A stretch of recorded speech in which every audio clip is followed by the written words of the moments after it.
time I was able to speak to President Xi Jinping was in our last leaders retreat meeting. And the reason why, ang hirap lapitan talaga. You know, meron kaming holding room. But every time he comes in, he's surrounded by his security. So, ang hirap lapitan. Ayoko namang mamilit. Baka suntukin pa ako ng security guard niya. But when we came to the end, sabi ko, nakakahiya ito. Hindi pa ako bumabate. Hindi ba? Baka ako anong sabihin, baka naman ma-offend. Sabi ko, so, pinilit ko makapunta sa kanya. And I said, yeah, congratulations on your assumption of the chair for the following APEC. And I hope to do good work together with you. That's it. Mabilisan lang Mabilisan lang talaga. Ayan mga kababayan, isang magandang araw po sa inyo mga kababayan. Ito po ang News That Matters, nagbabalik po dito at ating pag-uusapan po itong pangpayag ni BBM na kung saan hindi daw sila masyadong nakapag-usap itong presidente ng China mga kababayan. Paano po kakausapin siya ng president ng China na kung saan tayo ay nagmamatigas po sa kanila, di ba? Itong gobyerno natin ang makipag-diplomasyang makipag-usap sa kanila para maganda ang relasyon ng ating bansa. Ito, tayo pa nagmamatigas. Pero bago tayo tumulak at pag-usapan na yan, wag mo natin munang kalimutan i-share, like at subscribe tong videos na to nang sa ganun napapanood dito ng ating mga kababayan. Ito, latest update muna kay Tatay Digong mga kababayan. Ayan po mga kababayan, marami pa rin nagmamahal at sumusuporta dito sa Tatay Digong natin na kung saan nandun sa Hague na kung saan ipinakulong ni PBBM mga kababayan, no? Ito nga po, ayos po yung kalagayan ni Tatay Digong. Ito nga po, ang pagkakasabi po dito, yung kanyang kalagayan at ang sarap nga daw ng tulog ni Tatay Digong. Tumutulo pa daw yung luha ni Tatay Digong. Eto mga kababayan, nagbabasa ng Biblia si Tatay Digong na kung saan nagre-relax lang yung kanyang mga utak. Ayaw niya siguro nga napapag-usapan at ayaw niyang ma-stress dahil dito yung bunga ng dulot ng mga korupsyon dito sa bansa natin na kung saan niloloko lang ho tayo ng ating administrasyon mga kababayan, no? Ito si Tatay Digong nagbabasa ng Biblia at ito siguro pinagdadasal niya po yung ating bansa na kung saan magkaroon na po ng hustisya na itong may makukulong na dito sa mga pagnanakaw dito sa ating kabangbayan na kung saan nagautang-utang ho tayo ng mga trilyon-trilyon dahil dito sa pagbagsak na ekonomiya natin mga kababayan. Canada po yan sila, all the way sir. from Canada. Yes. Talagang sila po ay Thank you po. kahit napakamahal ng pamasahe talagang nagtsatsaga sila para lang kay Tatay Digong. Salamat. Yeah. Nagligaw-ligaw po. So, mag-over ka ngayon, sir? Oh, no. Ready ba Anong ba? ganap po? Nandiyan ang over mo. So, how's the weather ngayon? Parang sobrang... Mas okay ngayon. So ngayon. Hindi ka pala lamigin, sir. Kaya. Hindi ka pala lamigin. Kaya ng lamig, pero... Init tubig ang ano ko eh. Yung shower ko, init tubig paglabas. Alam mo, sir, parang mas taga-rito ka pa kaysa sa amin kasi kami Kaya nga Triple na ang suot. Di ba? Oo nga, okay, thank you, sir. Kumusta ang health ni Tatay, sir? Okay naman. Okay. Ang sabi ng mga doctors at mga lawyers, patuloy naman yung mga Medication. maintenance, medicine. Okay naman. Very good news yan, sir. Yes. Yes, Thank you, Lord. Salamat Yes. sa suporta. Parating yung ninapuntahan. Lagi talaga kahit umulan bumagyo nandito ka. Yes, hanggat sa dulo. Salamat. Walang iwanan. In behalf of my family, sa akong lolo, salamat. Thank you, Salamat. sir. Ayan po mga kababayan, yung apo ni Tatay Digong Duterte na kung saan nandyan at inaalagaan yung kanyang lolo mga kababayan. Eto, ayos na po yung lagay ni Tatay Digong mga kababayan. Eto po, marami talaga nagmamahal pa rin dito kay Tatay Digong na kahit nasa malayo ho siya, napakadami pa rin nating mga kababayan dyan na kahit na malalayo at na galing pa dito sa mga Canada, ganyan na mapuntahan lang at willing silang magsakripisyo at magbigay ng suporta dito sa ating mahal na dating presidente ng ating bansa.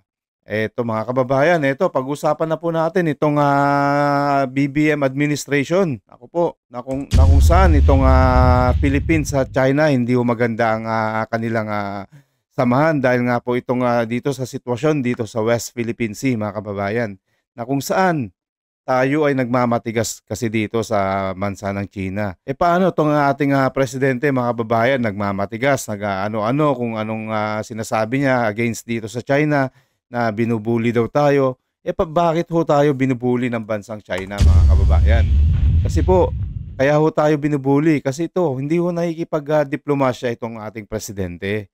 Na kung saan, hinahayaan niya lang talaga itong ating mga Coast Guard na wina-water cannon ng China para bang kung talagang concern niya at mahal niya ang ating bansa, siya na mismo ang nakipag-usap dito, President ng China, para magkaroon ng kapayapaan dyan sa West Philippine Sea. Napakasimple lang naman siguro kung mag-uusap sila ng maayos as a neighbor countries, di ba? Papakinggan naman ng China yan eh. Basta wag lang ho tayo magmamatigas at nakikipag-sulsul dito, nakikinig sa mga sulsul ng mga Amerika na kung saan kaawa. Hindi maganda ang kanilang relasyon ever since kasi nga po, alam mo naman tong Amerika mahilig sila makialam sa mga away ng mga ibang bansa. Kaya ito po yung relasyon ng China sa atin malamig po. Hindi ho katulad ni Tatay Digong na noon na may prinsipyo ho siya na kung saan sasabi niya, pakialam ko sa mga bansa nyo. Basta ako ayusin ko tong bansa ko, walang kaguluhan dito, walang mga away-away, kaibigan ako dito sa bansang China.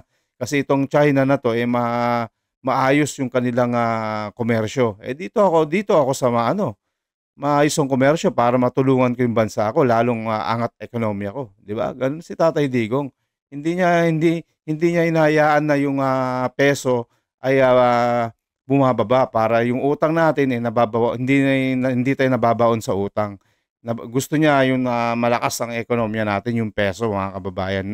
Hindi katulad ho itong administrasyon na to, tumataas yung dollars, ibig sabihin, tumataas din ang utang natin, yung mga interest dyan sa pagkakautang natin, mga kababayan. Talagang itong yung PBBM, talagang mahina talaga. Sabi nga, weak leader, mga kababayan, no?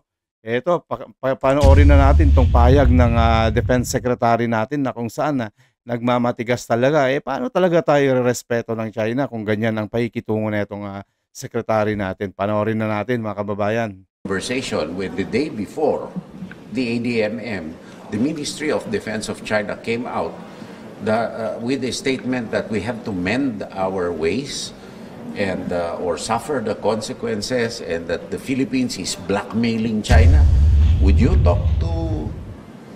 offer to talk to somebody who slammed your country that way? Of course not. I mean, if I would be willing to talk if there was a semblance of good faith. Kung nagpakita ng sinseridad, kakausapin ko bakit hindi. Pero kakausapin mo na the day before sinabi bina-blackmail natin ng China. Pagkatapos magbago daw tayo ng mend your ways. Para ba't biro mo magsasabi sila, gusto namin makipag-usap, mabait kami, pagkas sasabihan ka on the other hand na gano'n. Sampal sa mukha yun. Kaya hindi ko tatanggapin. Iyan po yung payag ni Secretary Gilbert Teodoro, mga kababayan. Nakita nyo naman yung angas niya, no? Tayo pa yung magmamatigas. Hindi naman tayo dapat kailangan magmatigas sa China. Kailangan lang natin makipag-usap sa China. Kasi itong China, malaking bansa to superpower to. Wala tayong laban sa kanilang mga kagamitan. Kung magkakagyera dito, dehado tayo mga kababayan. Ang lapit lang ng China. Talagang kung mahal mo ang bansa natin, PBBM at tong si Gilbert Teodoro, makipag-ayos tayo, makiusap tayo ng maayos, hindi yung mga pabalagbag yung mga salita natin para papakinggan ho tayo. Wag ho tayong magmalaki dahil hindi ho tayo malakas na bansa. Hindi ho natin kayang makipaglaban sa China. Baka saglit nga lang, mga 15 minutes lang, wala pang 15 minutes, magpapasabog na ng mga missile yan. Yari yung bansa natin. Kakaawa tayo. Ang Amerika, hindi naman makikipag-ano yan kung walang pakinabang.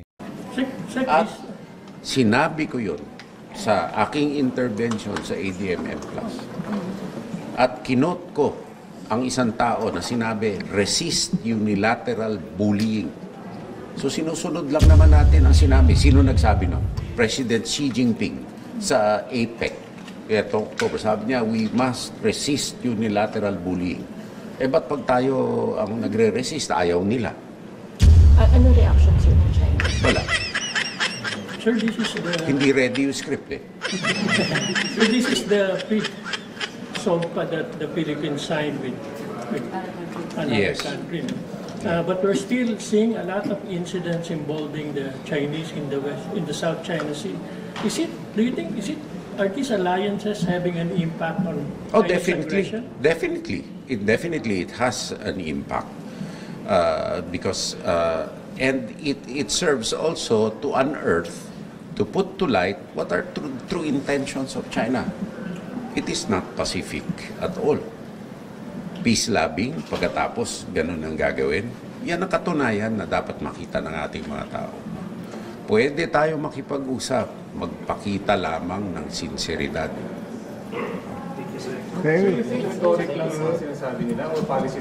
Talaga naman rhetoric yung sinasabi nila. Ang policy nila talaga is to take control of the South China Sea. So lahat ng sinasabi nila, rhetoric yun. Yun ang goal eh. No? Kasi ang world trade, kontrolado yun. Yung critical underwater infrastructure na tumatawid dyan. Napaka-importante.